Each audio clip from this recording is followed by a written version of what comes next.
Hi there, this is Elena with Black Sheep 303 Creative, and the card I am sharing today is my September 2016 entry in the Altenew Inspiration Challenge, which this month was done by May Park, and she gave us all a photo of her craft room that had many colorful elements in it, and one of which was a bowl of washi tape that I primarily used as my inspiration, and I will explain as I go. So I used the Altenew Hennah Elements stamp set. It's one of my favorite stamp sets from them. I knew that I wanted to create a grouping of flowers, much like the grouping of washi tapes in the bowl in the photo. In that bowl of washi tapes, they are mostly blues and blue greens, and then there is one that's yellow and one that's purple, and so they're kind of a pop of color. So I knew I wanted to have a purple flower, a yellow flower, and then several blue flowers and some blue-green leaves. So that was the color palette I went with. Now I'm coloring these with my Zig clean color brush markers. They are water-based markers, so you can blend them with water. You can also blend them with each other.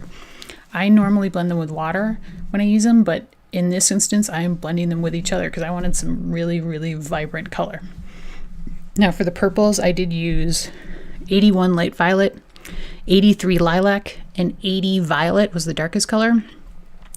I used 3 color combinations for each flower. It's the same thing I do for Spectrum Noirs and Copics. So it's like a light shade, a medium shade, and a dark shade. So I start out and I lay down a layer of the lightest color. Then I go back in and add shading with the medium color. And then as I need to, I add additional shading with the darkest color, and I blend it all out with the lightest color. Now for these flowers that had 2 layers of petals, I used 2 colors for each layer. So for the blue, I used, it's 36 light blue and 31 cobalt blue. So light blue is the lightest, and then cobalt blue is the medium shade. So I'm laying down a layer of the light blue, and then I'm going back with the cobalt blue to add shadows, and then I blend the whole thing out with the light blue. And then for the second layer of petals, I used the medium shade of cobalt blue, and then the dark shade, which was 32 Persian blue, to create the shading. So I do just a dot of the Persian blue, the really dark one, and then I blend that out with the medium shade, which was cobalt blue. And this created a good color variation, and it kind of separated the petal layers from each other. And even though when it gets super saturated, it kind of becomes a solid color, as it dries, you start to see the variation in the colors and the dimensions. So don't panic if that happens to you. It does work out in the end.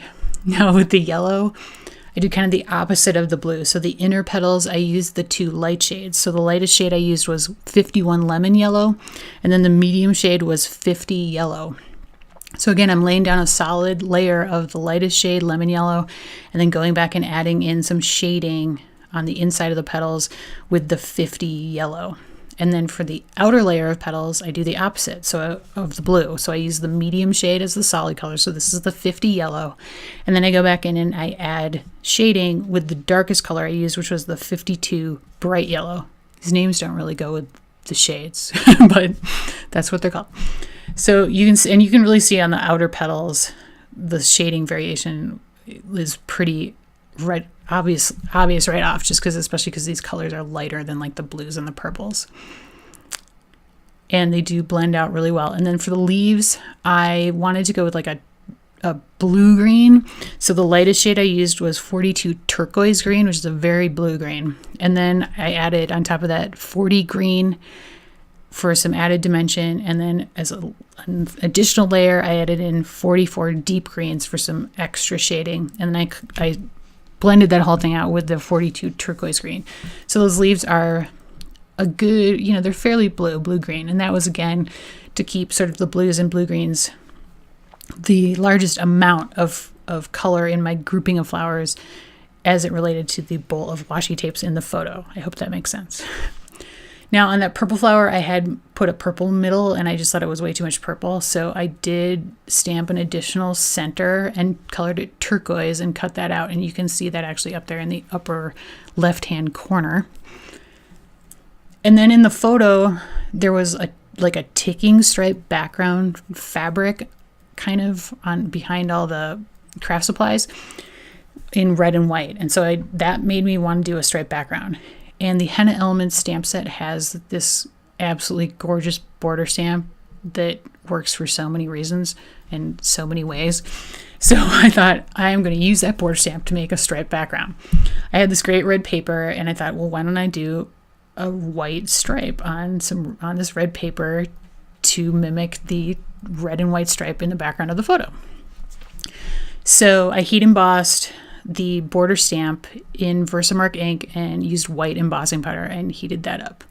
And now here's that little turquoise center that I was going to replace on the purple, and it needed something extra, so there's a little 3-dot stamp in that set, and I used that to stamp some white pigment ink on that middle just to give it a little bit of extra dimension. For my grading, I wanted to do something super simple. There was so much color and pattern going on at this point. I thought any additional color is just going to be over the top. So I went super simple, black and white strip of paper with black Memento Tuxedo ink, just stamping out that greeting from the stamp set, and it says Happy Day. And then this is the arrangement I came up with for my flowers, and you can see I have a lot of blue and green with my pops of yellow and purple, just like I've been talking about doing. And then because I can't not do dimension, I guess that's a double negative, right? So because I have to do dimension, I added foam tape to my purple flower, and then there's a blue flower that's going to overlap that, and so I had to add 2 layers of foam tape to that to get that sticking up even higher than the purple flower in the end. Just to give some dimension to this arrangement. I just felt like it needed that extra oomph. Like if I just left it flat, it would not seem right to me. So of course I had to, add that foam tape. And this was kind of the overall layout I used for my flowers, and then I just stuck my greeting down very simply across the bottom, and I do use a little mini glue dot to stick down that turquoise center, which actually makes a huge difference. You'll see here in a second on that purple flower. Now at this point, it seemed like it was missing something, and in that washi tape bowl in the inspiration photo, there was one polka dotted washi tape, and so I thought, I'm going to use my glossy accents and glossy accent up the centers of my flowers, and then those 3 little dots on the center of the purple flower as an homage to that polka dot washi tape. So that's what I did. And then my purple needed a little bit extra, so I added some sparkle marker. And then my greeting again needed just a little bit extra, so I did a very skinny blue line with my Wink Stella glitter dust markers. These are not the brush markers. These are like a solid nib skinny glitter marker. So that is how I finish off the card. And there you have it. And hopefully now you can see why it's so crazy colorful. Like I can't even though this is sort of an Asian inspired stamp set, for henna tattoos, to me it looks in the end like almost like it's like a Mexican fiesta. It's so crazy colorful. I love it. So that was my entry for this one's inspiration challenge. If you have not done the Altenew Inspiration Challenge or many of the other challenges that are out there on the web, I encourage you to do so. I've been doing a lot of them lately, and I really enjoy the way that it makes me think differently about my stamps or my color combinations or that kind of thing, and it kind of provides a creative spark. So if you're looking for that, I encourage you to try some of these challenges. Thanks so much for watching. Have a great day.